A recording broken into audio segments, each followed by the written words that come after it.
കഥ ഇന്ന് വരെ എന്ന് പറയുന്ന സിനിമയുടെ മേക്കേഴ്സ് 2018 കെയർ ഓഫ് കഞ്ചറപ്പാളയം എന്ന് പറയുന്ന തെലുങ്ക് സിനിമയുടെ റീമേക്കാണ് ഈ സിനിമ എന്നുള്ള രീതിയിൽ എവിടെയും പറഞ്ഞതായിട്ട് കണ്ടിട്ടില്ല. സോ കെയർ ഓഫ് കഞ്ചറപ്പാളയം കണ്ടിട്ടുള്ളൊരു വ്യക്തിയാണ് നിങ്ങളെങ്കിൽ ഈ ഒരു പെർട്ടിക്കുലർ സിനിമ കഥ ഇന്ന് വരെ എന്ന് പറയുന്ന സിനിമ കാണേണ്ട യാതൊരു ആവശ്യമില്ല എന്നാണ് എനിക്ക് പറയാനുള്ളത്. ബിഗ് ബഡ്ജറ്റ് മലയാളം സിനിമകൾ വരെ തെലുങ്ക് വേർഷനായിട്ട് ഡേ 1 റിലീസ് ചെയ്യുന്ന ഇന്നത്തെ ഒരു കാലത്ത് കെയർ ഓഫ് കഞ്ചറപ്പാളയം പോലെ ഒരു ഹിറ്റായിട്ടുള്ള ഒരുപാട് ഫാൻ ഫോളോയിങ് ഉള്ളൊരു സിനിമ റീമേക്ക് ചെയ്ത് വെച്ചിട്ട് ആ ഒരു ആസ്പെക്റ്റിനെ പറ്റി തീരെ പറയാതെ റിലീസ് ചെയ്യുന്നതിൻ്റെ ഒരു യുക്തി എനിക്ക് മനസ്സിലാവുന്നില്ല. കഥ ഇന്ന് വരെ എന്ന് പറയുന്ന സിനിമയുടെ ട്രെയിലർ കാണുന്ന സമയത്ത് തൻ്റെ ലേറ്റ് 40s ഒരു മനുഷ്യൻ്റെ ലൈഫ് എക്സ്പ്ലോർ ചെയ്യുന്ന രീതിയിലാണ് ആ ഒരു ട്രെയിലർ സ്ട്രക്ചർ ചെയ്തിട്ടുള്ളത്. ഇതിൽ ബിജു മേനോൻ ചെയ്തിട്ടുള്ള രാമചന്ദ്രൻ എന്ന് പറയുന്ന കഥാപാത്രത്തിൻ്റെ ഒരു ക്യാരക്ടർ ഡൈനാമിക്സ് ഒക്കെ നോക്കിക്കഴിഞ്ഞ് കഴിഞ്ഞാൽ പ്രണയവർണ്ണങ്ങൾ എന്ന് പറയുന്ന സിനിമയിൽ പുള്ളി ചെയ്തിട്ടുള്ള വിക്ടർ എന്ന് പറയുന്ന ക്യാരക്ടറിൻ്റെ ഒരു എക്സ്റ്റൻഷൻ പോലെയൊക്കെ തോന്നും. ട്രെയിലർ കണ്ട സമയത്ത് എന്നെ എക്സൈറ്റ് ചെയ്യിച്ചത് ഇതങ്ങനത്തെ ഒരു സിനിമയാണെങ്കിൽ, അതായത് വിക്ടറിന് ഇന്ന് എന്തായിരിക്കും വിക്ടറിൻ്റെ മാനസികാവസ്ഥ, വിക്ടർ എങ്ങനെയാണ് ജീവിക്കുന്നത് എന്നൊക്കെ നമുക്ക് ചിന്തിക്കാൻ തോന്നിക്കഴിയുമ്പോൾ അതിനൊരു അൺറിക്വറ്റഡ് ലവിൻ്റെ ഒരു ഡയമെൻഷനൊക്കെ ഉണ്ട്. ആ രീതിക്കായിരിക്കും ഈ സിനിമ എന്നാണ് വിചാരിച്ചത്. പക്ഷേ ഇമോഷണലി പ്രേക്ഷകരിൽ പ്രത്യേകിച്ച് ഇമ്പാക്റ്റ് ഒന്നും ഉണ്ടാക്കാൻ പറ്റാത്ത കൊച്ചു കൊച്ചു ലവ് സ്റ്റോറികളുടെ ഒരു കളക്ഷനായിട്ടും തീരാൻ മാത്രമേ കഥ ഇന്ന് വരെ എന്ന് പറയുന്ന സിനിമയ്ക്ക് സാധിക്കുന്നുള്ളൂ. പല പല കാലഘട്ടങ്ങളിൽ നടക്കുന്ന ഒരുപാട് ലവ് സ്റ്റോറികളായതുകൊണ്ട് ഇതിനൊരു സ്ട്രക്ചർ നമുക്ക് സ്പോയിലർ ഇല്ലാതെ പറയുക എന്ന് പറയുന്നത് ബുദ്ധിമുട്ടാണ്. നമ്മൾ ആദ്യം കാണുന്നത് കേന്ദ്ര കഥാപാത്രമായിട്ടുള്ള രാമചന്ദ്രൻ്റെ കുട്ടിക്കാലമാണ്. അതിൽ ജാനകി എന്ന് പറയുന്ന കൂടെ പഠിച്ച കുട്ടിയായിട്ട് അയാൾക്കൊരു പ്രണയമുണ്ട്. അതിനുശേഷം കഥ മുന്നോട്ട് പോകുന്നത് ആലപ്പുഴയിലേക്കാണ്. അവിടെ നമ്മൾ ഒരു കമ്മ്യൂണിസ്റ്റ് നേതാവായിട്ടുള്ള ജോസഫിൻ്റെയും ഉമ എന്ന് പറയുന്ന ഒരു പെൺകുട്ടിയുടെയും ലവ് സ്റ്റോറി കാണുന്നുണ്ട്. പിന്നെ ട്രെയിലറിലെല്ലാം നമ്മൾ വളരെ എവിഡൻ്റ് ആയിട്ട് കണ്ടിട്ടുള്ള ലവ് സ്റ്റോറിയിലേക്ക്, അതായത് രാമചന്ദ്രൻ്റെയും അദ്ദേഹത്തിൻ്റെ സീനിയർ ഓഫീസറായിട്ടുള്ള ലക്ഷ്മി അവരുടെയും ലവ് സ്റ്റോറി. പിന്നെ ഇതിലൊന്നിലും പെടാത്ത രീതിയിൽ ഐസൊലേറ്റഡ് ആയിട്ട് നമ്മൾ കാണുന്ന വേറൊരു ലവ് സ്റ്റോറിയാണ് ഒരു സെക്സ് വർക്കറിൻ്റെയും ഒരു ലിക്കർ ഷോപ്പിൽ ജോലി ചെയ്യുന്ന ഒരാളുടെയും ലവ് സ്റ്റോറി. ഈ പറഞ്ഞ ഓരോ ലവ് സ്റ്റോറിക്കും അതിൻ്റെതായ ചാലഞ്ചസും കാര്യങ്ങളും ഉണ്ട്. എങ്ങനെയാണ് ഇതെല്ലാം പരസ്പരം കണക്റ്റഡ് ആകുന്നത്, എന്തൊക്കെയാണ് ഇതിലെ ചാലഞ്ചസ്, അതൊക്കെയാണ് നമ്മൾ ഈ സിനിമയിൽ കാണുന്നത്. ഇനി അങ്ങോട്ടുള്ള റിവ്യൂവിൽ ഞാൻ കെയർ ഓഫ് കഞ്ചറപ്പാളയമായിട്ടുള്ളൊരു കമ്പാരിസൺ എന്തായാലും നടത്തും. കാരണം ഈ സിനിമ സീൻ ബൈ സീൻ കോപ്പി എന്നുള്ള രീതിയിലാണ് ഉണ്ടാക്കിയിട്ടുള്ളത്, അല്ലാതെ വളരെ ക്രിയേറ്റീവായിട്ട് ഒറിജിനൽ കണ്ടൻറ്റിനെ മാറ്റാനുള്ള ശ്രമമൊന്നും നടത്തിയിട്ടില്ല. കെയർ ഓഫ് കഞ്ചറപ്പാളയം എന്ന് പറയുന്ന സിനിമ പലർക്കും ഇഷ്ടപ്പെടുന്നതിനുള്ളൊരു പ്രധാന റീസൺ എന്താണെന്ന് പറഞ്ഞു കഴിഞ്ഞാൽ അതൊരു ഇൻഡി ഫിലിമിൻ്റെ ഒരു നേച്ചറിലാണ് ഉണ്ടാക്കിയിട്ടുള്ളത്.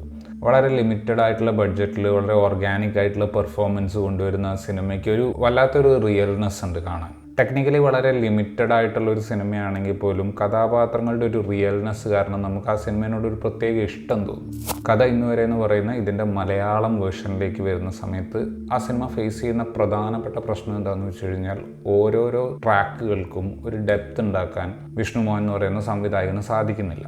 സ്ക്രീനിൽ സിനിമ കാണുമ്പോൾ പ്രേക്ഷകന് ഡിസ്കംഫേർട്ട് സൃഷ്ടിക്കുന്ന പ്രധാനപ്പെട്ട ഒരു ഘടകം എന്ന് പറഞ്ഞു കഴിഞ്ഞാൽ ഇതിലെ ഡയലോഗ്സ് ആണ്. എഴുതി വെച്ചിട്ടുള്ള ഡയലോഗുകൾ അതേപടി പറയാൻ പറഞ്ഞ പോലത്തെ ഒരു അവസ്ഥയിലാണ് സിനിമയിൽ ഡയലോഗ് ഡെലിവറി പോകുന്നത്. സാധാരണഗതിയിൽ നല്ല രീതിയിൽ ഡയലോഗ് പറയുന്ന ആക്ടേഴ്സ് പോലും വളരെ പ്രിൻ്റഡ് ആയിട്ട് എഴുതി വെച്ചതിനോട് ഭയങ്കരമായിട്ട് സ്റ്റിക്ക് ചെയ്ത് പറയുന്നത് കാണുമ്പം സിനിമയുടെ ഫീൽ ഫാക്ടർ തന്നെ പോവുകയാണ്. ഇങ്ങനെ അർത്ഥമുറിച്ച പോലത്തെ ഡയലോഗ്സ് കേട്ട് വരുന്നത് കൊണ്ട് ഒരു ക്യാരക്ടേഴ്സിനോട് നമുക്ക് പ്രത്യേകിച്ചൊരു ഫീലിങ്ങും ഉണ്ടാകുന്നില്ല. ആൻഡ് ഓരോ കഥയും അതിൻ്റെതായ ഒരു ക്ലൈമാക്സ് ഫേസിലൂടെ കടന്നു പോകുമ്പോൾ അവർ നേരിടുന്ന വിഷമമൊന്നും നമുക്ക് ഫീൽ ചെയ്യുന്നേ ഇല്ല. ഈ രാമചന്ദ്രൻ എന്ന് പറയുന്ന ഇൻസെക്യൂർ ആൻഡ് ലോൺലി ആയിട്ടുള്ളൊരു സോള് നമുക്ക് ബിജു മേനോൻ്റെ പല ക്യാരക്ടേഴ്സുമായിട്ട് അസോസിയേറ്റ് ചെയ്യാൻ പറ്റുന്നതും പുള്ളി വളരെ കംഫർട്ടബിളായിട്ട് പുൾ ഓഫ് ചെയ്യുന്നു, നമുക്ക് തന്നെ ഒരു കോൺഫിഡൻസ് തോന്നുന്ന രീതിയിലുള്ളൊരു കഥാപാത്രമാണ്. പുള്ളി അത് നല്ല രീതിയിൽ ചെയ്തിട്ടുണ്ട്. ഞാൻ നേരത്തെ പറഞ്ഞ പോലെ വിക്ടർ എന്ന് പറയുന്ന പ്രണയവർണ്ണങ്ങളുടെ കഥാപാത്രത്തിൻ്റെ ഒരു എക്സ്റ്റെൻഡഡ് വേർഷൻ പോലെ തന്നെയാണ് ഒരു കണക്കിന് രാമചന്ദ്രൻ. മേതിൽ ദേവികയുടെ ഡെബ്യൂ മൂവിയാണ് ആസ് ആൻ ആക്ട്രസ്. പെർഫോമൻസിന് അതിൻ്റെതായ കുഴപ്പങ്ങളുണ്ട്. പുള്ളിക്കാരി വളരെ ക്യാമറ കോൺഷ്യസ് ആവുന്നത് നമുക്ക് പല സ്ഥലത്തും കാണാൻ പറ്റും. ഡയലോഗ് ഡെലിവറിയൊക്കെ പലപ്പോഴും കാണാതെ പഠിച്ച് പറയുന്ന പോലത്തെ ഒരു ഫീലിലേക്ക് പോകുന്നുണ്ട്. ആൻഡ് സിനിമയുടെ വളരെ ക്രൂഷ്യലായിട്ടുള്ളൊരു സംഭവമാണ് ഇൻ്റർവെൽ ബ്ലോക്കിൽ മേതിൽ ദേവിക അവതരിപ്പിക്കുന്ന കഥാപാത്രം ബിജു മേനോനോട് ചോദിക്കുന്നത്. ആ ഡയലോഗ് ഡെലിവറിയൊക്കെ വളരെ ഫ്ലാറ്റായി പോകുന്നത് കൊണ്ട് തന്നെ ഇൻ്റർവെല്ലിൽ നമുക്ക് യാതൊരു ഫീലും കിട്ടാത്തൊരവസ്ഥയിലേക്ക് സിനിമ പോകുന്നുണ്ട്.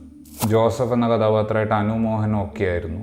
ഈ സ്റ്റിഫായിട്ടുള്ള ഡയലോഗ്സ് കാരണം ഏറ്റവും കൂടുതൽ ബുദ്ധിമുട്ട് അനുഭവിച്ചിട്ടുള്ള ഒരാൾ എൻ്റെ അഭിപ്രായത്തിൽ നിഖില വിമലാണ്. പൊതുവേ നല്ല രീതിയിൽ വളരെ സ്മൂത്തായിട്ടൊക്കെ ഡയലോഗ് പറയുന്ന ആൾ ഇങ്ങനെ പഠിച്ച് പറയുന്ന പോലെ പറയുമ്പോൾ പെർഫോമൻസ് വളരെ റിസ്ട്രെയിൻഡ് ആയിട്ട് ഫീൽ ചെയ്യുന്നുണ്ട്. ഹക്കീം ഷാജഹാനും അനുശ്രീയും തമ്മിൽ നല്ലൊരു ഓൺ സ്ക്രീൻ കെമിസ്ട്രി ഉണ്ട്.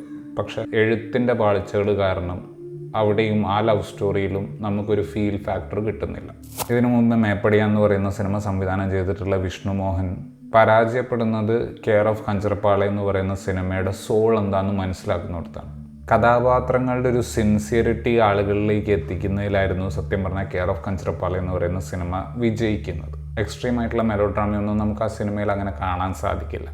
പക്ഷേ മലയാളത്തിൽ കഥ ഇന്നുവരെയിലേക്ക് വരുന്ന സമയത്തേക്ക് വളരെ തിയേട്രിക്കലായിട്ടാണ് പല സീനുകളും സ്റ്റേജ് ചെയ്തിട്ടുള്ളത്. ഓരോ കാലഘട്ടത്തിലായിട്ട് സംഭവിക്കുന്ന ഇതിലെ റൊമാൻറ്റിക് സ്റ്റോറീസ് പലതും അതാത് കാലഘട്ടത്തിൽ ഇറങ്ങിയിട്ടുള്ള സിനിമകൾക്കുള്ളൊരു അൺഇൻറ്റൻഷണൽ ട്രിബ്യൂട്ടായിട്ട് ഫീൽ ചെയ്യുന്നുണ്ട്. സോഴ്സ് മെറ്റീരിയലിൻ്റെ ഒരു സോൾ എന്താണെന്ന് സംവിധായകന് മനസ്സിലായിട്ടില്ലെങ്കിൽ നല്ല ആക്ടേഴ്സ് ഉണ്ടായിട്ടും ബ്രില്യൻ്റ് ആയിട്ടുള്ള ടെക്നീഷ്യൻസ് ഉണ്ടായിട്ടും ഒന്നും ഒരു കാര്യവുമില്ല എന്നുള്ള കാര്യം ശരിക്കും പറഞ്ഞാൽ നല്ല രീതിയിൽ പ്രൂവ് ചെയ്തിരുന്ന ഒരു സിനിമയാണ് കഥ ഇന്ന് വരെ. ഈ സിനിമയുടെ സിനിമാറ്റോഗ്രാഫി ചെയ്തിട്ടുള്ളത് ജോമോൻ ടി ജോണാണ്. എഡിറ്റിംഗ് ചെയ്തിട്ടുള്ളത് ഷമീർ മുഹമ്മദാണ്. ബിജു മേനോൻ, നിഖില വിമൽ, സിദ്ദിഖ്, അങ്ങനെ ഒരുപാട് നമ്മൾ വളരെ ടാലൻറ്റഡ് ആയിട്ട് കാണുന്ന ആർട്ടിസ്റ്റുകളും ഈ സിനിമയുടെ ഭാഗമായിട്ട് വരുന്നുണ്ട്.